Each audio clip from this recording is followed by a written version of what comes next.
Here we are at Sinister Studios with the two owners, Mitch.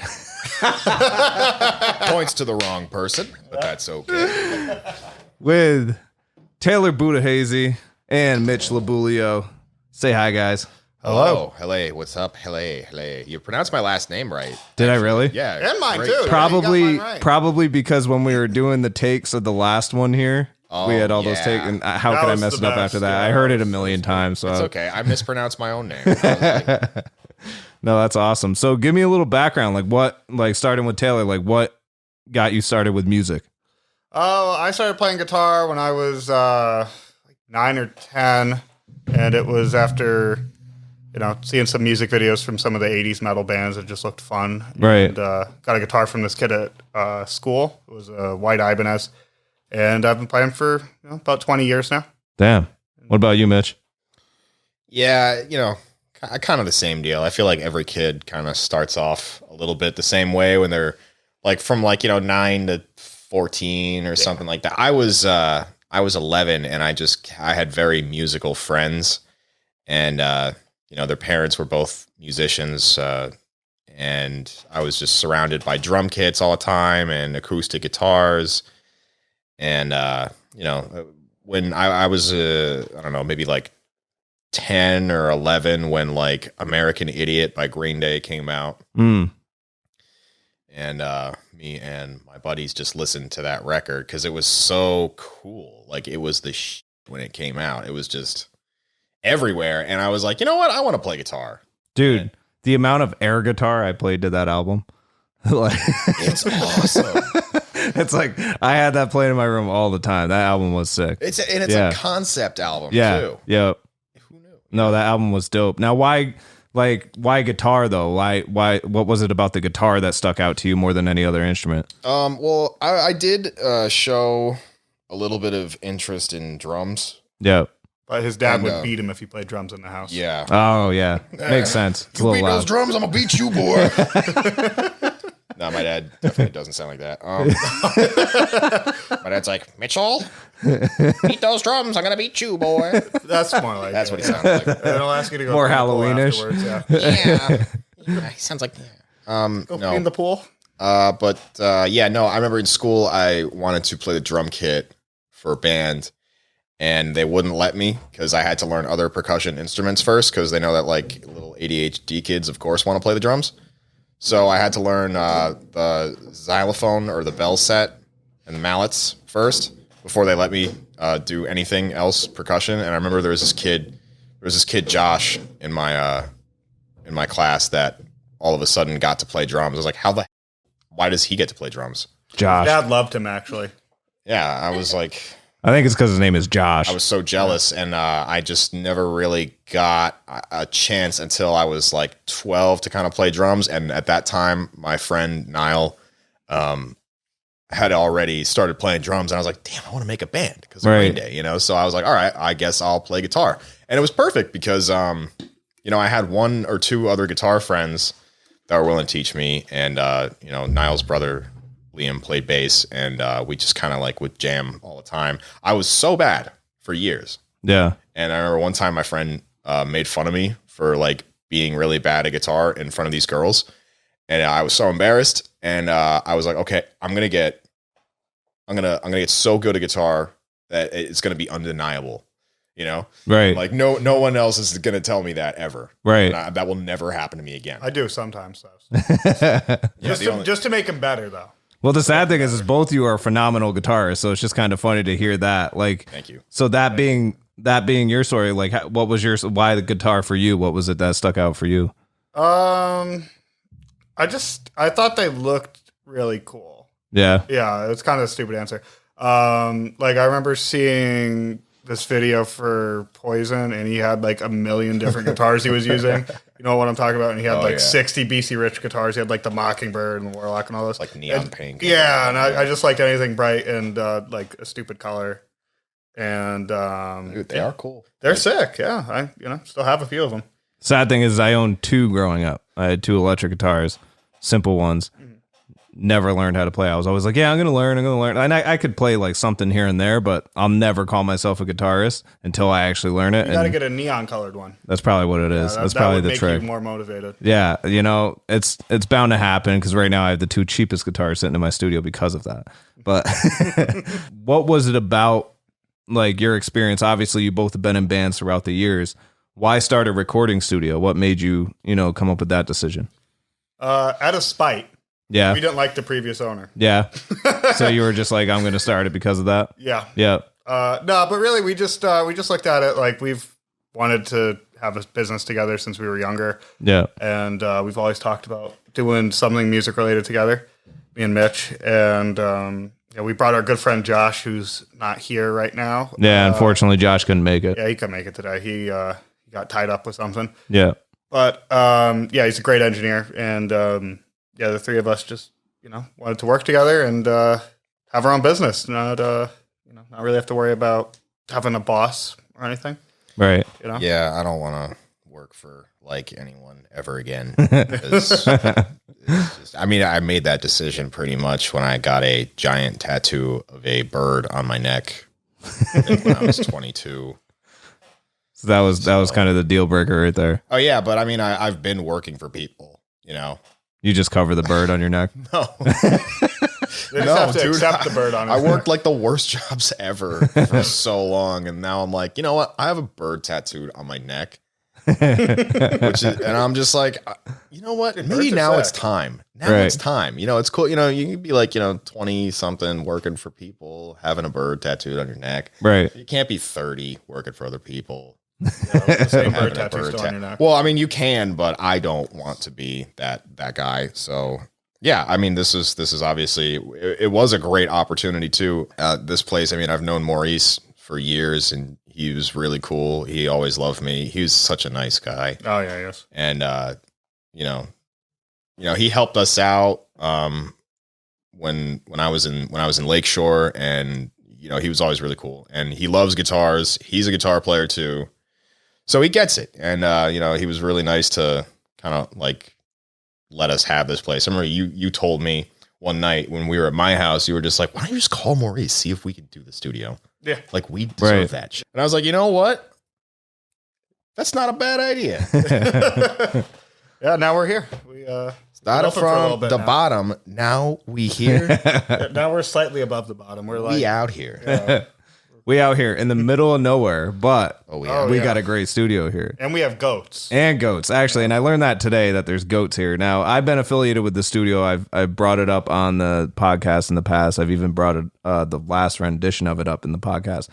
Remove all that from your ears if you've ever listened to that, because this new studio that they got running here is insane. A lot better than anything that's ever been here. That being said, obviously you guys are bringing your knowledge to the table, and that's what's so special about this place with artists and everything, using your experience in bands and playing. Like, obviously you're doing guitar lessons and stuff like that, teaching anything you can and playing whenever needed. What is it that sets you apart from anybody that's doing this anywhere else, though, around here in a studio? I think it's that we really do care about the end result. Yeah. No matter what the person's budget is, we always treat them the same way, and we always do our best to give them the best product and the best coaching when they're in here. We really work hard with our customers. Yeah, and you know what? Like, every studio ultimately does have to do that, because at the end of the day, your name is also going on that product that you're releasing, that you're letting this artist walk away with. Right. So yeah, I would say lots of studios do that, but they don't do it as good as we do. We care more. Yeah, we do it better. No, I'm just kidding. Well, I think a lot of it kind of goes down to just your guys' logo, having the smile involved. You want your clients to not leave without a smile on their face. If they're pissed off leaving, you're probably not going to let them leave. I think that's kind of something special. Or about else it. we have a frowny face as our logo. Right. Just be like, F you. Exactly. Exactly. Yeah, if they're unhappy and they try to leave, we don't let them. Well, the other thing too is like I was touching on it a little bit with like knowledge and experience and everything like that. Throughout the years, you guys have both probably been in and out of several studios. What is like one memory from a studio that like stuck with you that from recording or whatever that you're like, oh, this is gonna be something I'm gonna remember forever? I remember my very first band, like at the end of high school, we were taking ourselves a little bit more seriously, and we were kind of like talking to a couple people about, like deals and tours and stuff. And I remember my mom actually lent us the money to get a hotel to go up to Boston. And we worked with this guy, Ian Van Opingen, and he used to be in this band called The Breathing Process. And they were really sick, and my band just stayed in this hotel for like a week. And it was probably some of the most fun I've ever had in my life, just being there and really connecting with like a producer. I mean, I think he was running the studio out of his mom's basement or something. But it felt really real because he had a drum room, right, and a vocal room and like a lounge area and all this stuff. You could play games or watch TV or whatever, and he had oh my god, he had dogs too, so it was like great. And I don't know, it was just a great bonding experience, like being with the band. And honestly, like he himself as a producer did a really great job. But I remember like me now looking back on what we did as like before I could drive a car was I cringe. Yeah. So, it really is it's something you learn from each time. Right. And no matter if you're signed or, you're paying a lot of money to be there or not. And every time you go to a studio, I feel like it's always a different game. I've been to Nashville, I've been to North Carolina, New York, Boston, Florida. So, I mean, every single time it's just, it's different. You make your own memories, and, a lot of the time it's not very fun. Right. Sometimes. Yeah. No, it's work. Yeah. It's always a learning experience. So which studio or studios in New York did you hit? Me and Taylor actually go to, this guy, Randy Pascarella, good buddy of mine. Yeah. Back when I was in, Currents, he did the first Currents EP back in like 2012. And I formed this really pop punk band in like 2016, and we went to go record with him, and none of the guys were on the same page, and we like barely got away with paying him. And Randy, if you're listening to this, I'm so sorry about that, because that song that we did it's really good, but the band didn't end up doing anything. And his studio is Pascarella Recordings. He's a great, wonderful engineer. Really good guy too. Really funny. Yeah, he is funny. Always enjoy seeing Randy. Yeah, he's great. He's a great Hi, Randy, dude. if you're listening to this. Yeah. Yeah, you need a personality in a studio environment. And obviously, if you're listening or watching this on YouTube right now, you would see that there's personality in the studio. And if you haven't yet, I'm sure you will by the end of this. Oh, yeah. So, and what about you, Taylor? Any special memories from studios? God. I'm trying to think. So one from way, way back. So this is way before I met Mitch. I was probably around the same age he was in that story. There was this kid. I don't want to say his name. He's a really good friend of mine still. We had tried to record, and it was his first time ever trying to sing, and ever in a professional environment. And I remember him I played like this 80s metal-ish kind of riff, like this kind of Van Halen-y thing. And I tracked that, and we tracked drums, and then the kid tried to sing it, and it was so clear that he'd never sang before at all. And the guy that was recording it pulled us aside, because we were all really young at the time. We were probably like 15, and he's like, I really hope the girls like this dude, because he can't sing. And I just thought it was the funniest thing ever. Was he cute? Oh yeah, he was adorable. Oh, good. Yeah. So pop star of today. Yeah, he couldn't sing metal. He'd never really tried before. But if he's listening to this, he knows who he is. And hello. And let's see. Now, anytime you ever try to sing or anything, you always remember that. No, Mitch sings in our band. No, he does. Yeah. And girls also, You just don't even try. He's got a lovely girlfriend, but if he didn't, girls would like him. He's a nice guy. Yeah. Mitch is a nice guy. But Michaela is lovely. You're like shopping them out. You're like, all right, let me defend myself. I love my girlfriend. She's beautiful. She's wonderful. She's smart. And she's listening. Hi, Michaela. Well, so, and speaking of like, you're talking about somebody singing, like I said, pop of today or whatever. What is your take on like today's rock scene or music scene in general? Oh, geez. Well, I like how we're like, oh, God. Oh, yeah. I He think, goes first, so I can copy his answer. Okay, so basically, so I'm going to quote T-Pain on this. Oh, this is Do gonna be something Yeah. for music. Holy do something else. Yeah. We have that already. Right. You know, I mean, I'm one to talk because we're literally just doing like an 80s, like kind of metalcore thing. I mean, well, we're different. We're not like a, you know, like a. We just copy Joker, Falling in Reverse. Steel Panther thing. But, yeah, no, but that's the thing. Like, you know, I They're mean, good, though. We do it We because like them. we want to do it. This is like a passion thing, you know. But like, you know, all bands that I've seen, like I try and listen to one new artist a day, like on YouTube or Spotify or something like that, and I let you know, it's ridiculous how close everything sounds now. And I mean, you know, you want to get like those sick, like, you know, genty tones or whatever. You want to get like those sick dark glass bass tones. You want to have the verse chorus pop structure of a song. Yeah. And it's like all these, like, you know, and it would be different if like everything that was coming out was like really, really, really good. But like everything, I feel like there's just so much just mediocre to crap tier, like rock stuff coming out, and every band is just doing it's, you know, I'm not the first person to say it. Everybody. Well, the worst part about it too is people try to say it's like phases. They're like, oh, the music is just in a phase right now. It's like, yeah, but why would they allow this to be a phase? It's like, it doesn't make any sense to make this a phase. Like, how is this selling? But it is. Like, look at one I use a lot on this podcast. I overkill it. Is trap music, hip hop today. You know, it's horrible mumble rap.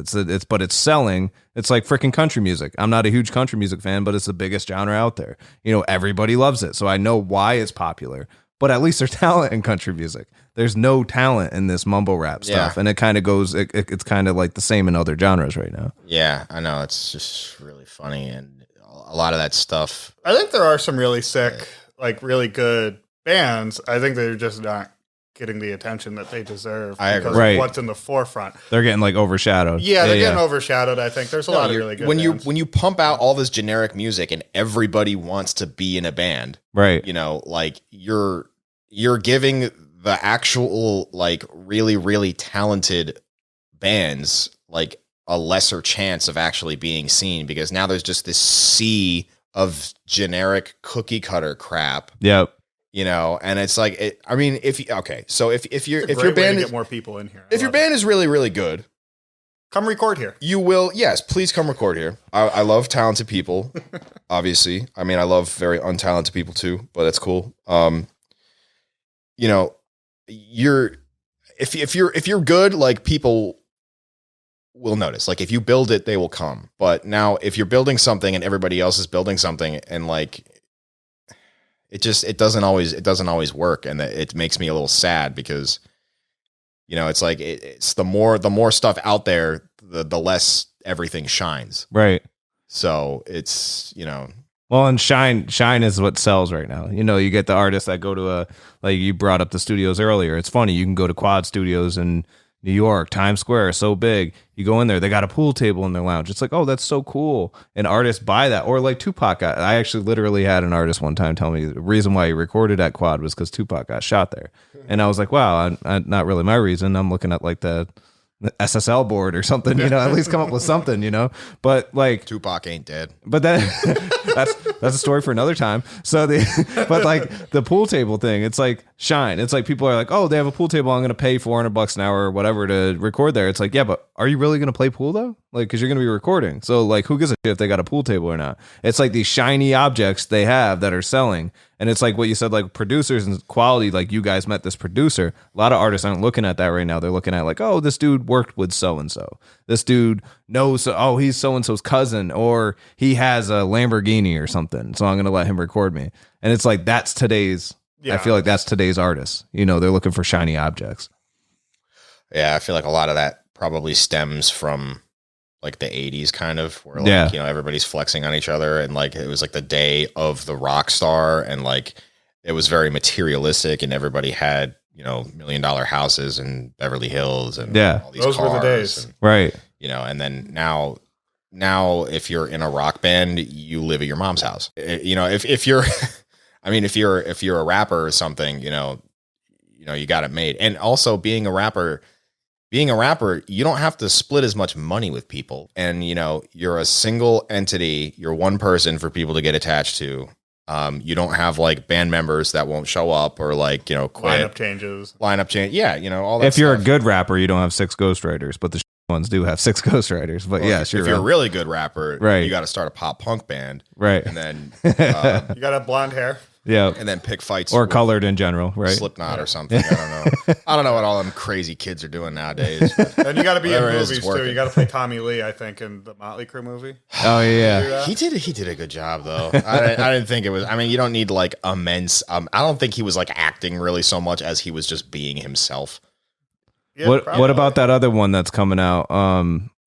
I only named up you and Mitch ever. Hey, that's same here. Same here. That's going to be How I Am Now On. And Jess, who's in the background. Yeah. So if you guys don't see right now, she hasn't given me permission to be on video yet, but Jess is here. She's producing this podcast. If anything goes wrong, it's actually all Jess's fault. Yeah, she's the head of security. Yeah, exactly. Head of security. And also the Department of the Treasury. Yes. Right. Yep. So just so you guys know, if anything goes wrong, report it to Jess. She's here. We'll put her number down in the bottom of the video. No, I'm kidding. We'll give the address too. We live in the same house, so we could put her address down. Exactly. Yeah.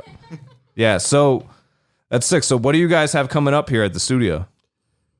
Well, we have the open house on May 28th for people to come in and, you know, meet me and Mitch and our engineer Josh, and also you. Yeah, I'll be here. And, Yeah. our head of security will be here as well. I will. Yeah. And you know, we're looking forward to that. You know, showing everyone our studio, showing them some examples of the work we've done here, some of the songs we've completed. You know, just having a good time with it. It's gonna be fun. Yeah, it's gonna be great. I'll bring snacks. Maybe And wine. snacks. Yep. See, that's the shiny object. See, now you're onto something. That's the shiny object. Bring wine and snacks. Yep. Okay. We just need more shiny objects. Like we got some hanging up on the wall. This is great, but more shiny snacks. Yeah. And we got to be more specific in the promos with the snacks too. They want to know what kind of snacks we have here. Because if you say cheese and crackers, we're going to get jazz musicians. You know, it depends on what you want. Bring variety. We want everybody. Jalapeno poppers. Oh, then like we're talking. I Yeah. like some warm nuts, sir. That's actually a big selling point, you know. Yeah, and we're doing the Goshen Fair too, right? We are doing the Bluegrass. the Bluegrass Festival. That's Yep. it. Yeah, it's in That's Goshen. what it is. Yeah, I don't it's know in why I Goshen. can't remember. I can't. I think they're the And same. what are you guys doing there? You have like a vendor set up? Yeah, we're going to be sponsoring the event. Nice. Yeah, we're sponsoring it, and When's that? That is in August. I don't know the exact date. I have to check the It's on the calendar. Goshen Fairgrounds though, right? Yeah, it is. Okay. Yeah. Yeah, I'll put it, if you guys are watching this on YouTube, I'll put it on the video, the actual date, and a link so you guys can click it to check it out. And our engineer Josh will be running the soundboard for the day. Yeah, so Josh, we got to talk about him for a minute. Now he's not here, we get to talk crap about him. Oh, absolutely. I hear this too. I hope he hears. You know, this. it's funny because I was set up for 3 people. I was going to have shit. Josh here. We were going to go down, you know, Josh's history, his story, and he's not here. I'll So- do my best at it. Okay, so tell me. he's your friend, okay? So So what's your guys' goal with the studio within the next like 5 years? What's something you want to accomplish with it? To not lose it. I don't mean financially. I just mean that we can remember where it is for the next 5 years. That's very true. We are getting older. Yeah. yeah, weird. I mean, I would like to make this like a. I would like to improve on this place too, because there's there's no bathroom. So Yeah, that's actually my only flaw with the studio. We are getting one built this summer. Nice. Yeah, we have put a deposit down on it. Oh, sick. Yeah. Yeah, that's very important. Outhouse, right? No. No, I'm kidding. I just think of Shrek song. Body once told me. No, we love our customers. That's how you know we did it, because the deposit for a bathroom is not cheap to have one built from scratch. Well, no, but you also get to up the studio rate because you have a bathroom. Yeah. Because it is maintenance. You Yeah, got to maintain it. It's one of the things. I don't think we get to charge more because we have a bathroom. Oh, we are going to charge more though. If they want to use it, basic human if they needs, if they want to use it, it's extra. It's an extra 50 an hour. We'll put it this way, dude. When I was Take a when I was working in the city, that studio, I can't say names, but that studio had a code for the bathroom. So certain customers we let in there, certain customers we didn't. So if they said like, "Oh, I gotta go," and we knew this fucking dude was just gonna go and trash the bathroom, we'd be like, "Oh, sorry, we don't got one." And he'd be like, "Dude, you're in like a fucking skyscraper in Manhattan. You don't have a bath." Yeah, sorry, which it's just our features here sucks. We got to get one. How did you know somebody was going to trash the bathroom before they even did it? Dude, You can tell by you'll looking. know. You can tell. You'll by know. It's like somebody that like eats Taco Bell since they were You'll born. they have toilet paper around their leg as they walk in the studio. You know. Jeez. Yeah, I love dude. when we get those people. Yeah, They're my favorite. no, homeless people. That's not a true story at all. But I'm just saying that might actually happen, Check yourself. and then that might actually happen, and then you got to be prepared for. That's why you're charging extra for the bathroom. That's what I mean. Okay. This is why we've had Alex pretty much since day one. To give you advice on what to charge for and what not to charge for. You did Yeah, that it too. makes You sense. really helped us with that in the beginning. Yeah, like in the all thing is- seriousness, you were here on like day 2 of, or like the second week of us owning this place. Oh yeah, dude. Well, what happened was, I didn't really talk about it on this podcast because obviously nobody wants to talk about it. But the last situation ended so badly. So as soon as I saw somebody was coming in and actually taking care of this place, I was like, dude, I got to get in with them and let them know I'm not with the last people. So that way, everything I was trying to bring to the table the last time, I could bring to the table this time and help out this way.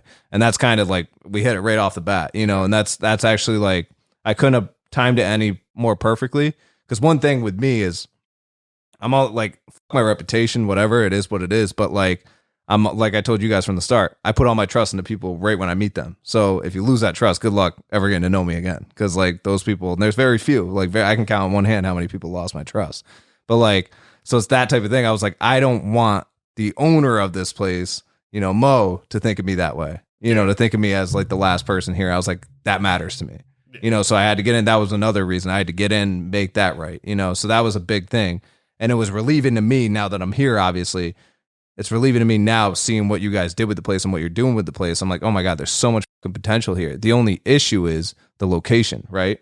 Would you guys say that? I wouldn't say the location I think really. I mean, it's definitely not very obvious when you are No, looking people for do it. drive by it a Yeah. lot, and like we will have people that are coming here to record, and they'll pass the place like 9 times. But I think it's great that it's kind of more remote because you don't have the distractions that you would have if you're like in the Right. city trying to record, for example. True. Not that those studios aren't great studios. It's just like you have all the distractions. You have the bars, you have the clubs, you have everything. If you come here, you're coming here just to work. There's Okay. There's Well, like so it's nothing actually really kind of around. funny you say that though, because here I was going to ask like what the biggest challenge you think is running the studio right now. What would it be if it's not that? If it's not the location, Right. Yeah. What would you say like the biggest challenge is for? actually, I think the location is pretty sweet because like nobody knows we're here, so Right. like, there's like way less of a chance of getting robbed. Right. I agree. Well, we have Jess for that. Yeah. You got the bouncer. Head of security. Yeah, head of security. Yep. Jess is our pit bull. Oh, that was very intimidating. I'm gonna put like an octave down on that. Oh, So yeah. it's just a little lower.